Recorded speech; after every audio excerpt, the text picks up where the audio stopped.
Polisi setahun 1945 itu polisi yang mulai dari nol, modal nol. Ini pelajaran saya sekalian. Modal nol yang pertama, tidak ada kantor, tidak ada gedung, polisinya terpecah-pecah.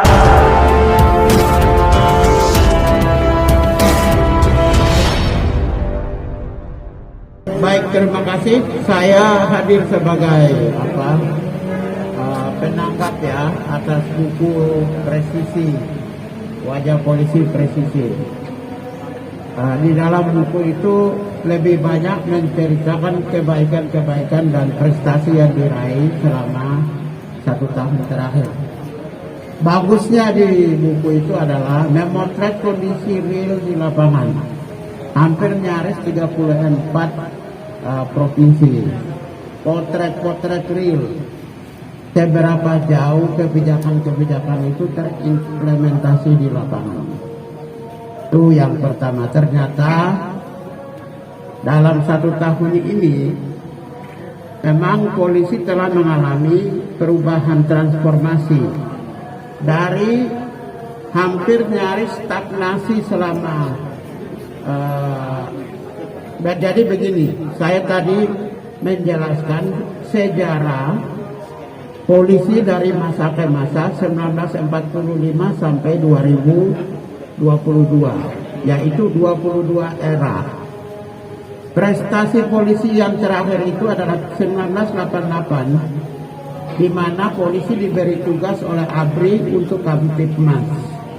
Lalu tahun 97-98 itu unit reaksi cepat. 2002 itu penguatan anti teror, termasuk undang-undang terorisme dan pembentukan Badan Nasional Terorisme, anti terorisme. Sampai ya cuma titik-titik itu aja mengalami progresif atau perubahan.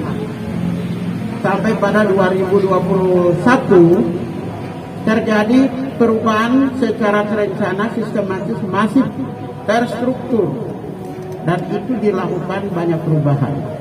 Salah satunya adalah polisi yang wajah polisi berubah setelah 70 tahun, 75 tahun Indonesia merdeka. Wajah polisi yang humanis dan emansipatoris. Humanisme polisi itu ditunjukkan oleh pimpinan yang menyampaikan permohonan maaf atas kebijakan-kebijakan yang salah terhadap pelayanan tugas kepolisian. Itu sangat humanis, menyentuh perasaan rakyat.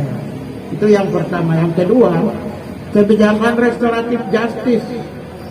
Restoratif justice adalah salah satu penegakan hukum yang lebih humanis, emansipatoris, dan menghormati martabat manusia.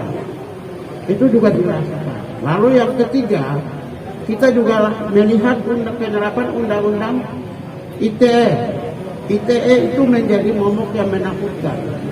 Tapi hari ini tidak banyak ria-ria publik yang mengucapkan, yang mengancur unsur-unsur yang berorientasi pada hate speech, tapi tidak menimbulkan problem yang besar. Itu bisa diselesaikan terdahulu, kecuali ada mempengaruhi publik atau mengganggu instabilitas nasional. Nah, itu perubahan-perubahan yang sangat signifikan yang membantu rakyat menyadari bahwa ternyata institusi polisi telah melakukan transformasi, telah melakukan inovasi, telah muncul sebagai wajah baru yang humanis dan emansipatoris. Banyak hal, misalnya aspek dari internal. Jadi tugas transformasi ini tidak hanya lakukan terhadap pelayanan tugas kepolisian kepada rakyat, tapi institusi di internal juga berubah. Saya ingin sampaikan, saya punya data. Ada 2018 itu hampir 1.400 kombes masih tidak sempat terakomodir di dalam struktural. Nah, sekarang di bawah pimpinan Pak Lisio, Densus 88 ditingkatkan jadi bintang 2. Kemudian direkturnya bintang 1. Itu yang pertama. Kemudian pembentukan unit pelayanan perempuan dan anak. Kemudian beberapa perubahan-perubahan misalnya di Brimob. Tujuannya apa? Mengakomodir anggota-anggota kita yang profesional, kompeten, berprestasi, tapi tidak sempat ada ruang di dalam institusi.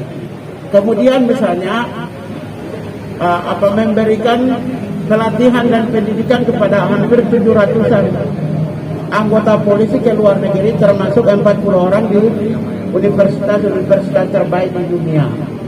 Ini juga untuk meningkatkan capacity building, kapasitas kompetensi bagi para anggota di dalam. Jadi inilah beberapa kebijakan-kebijakan yang tidak hanya menyentuh rakyat publik, pelayanan publik, tetapi juga melihat internal, bagaimana memberikan penguatan capacity building kepada para anggota di internal kepolisian. Jadi lebih komprehensif. Saya kira demikian. Terima kasih.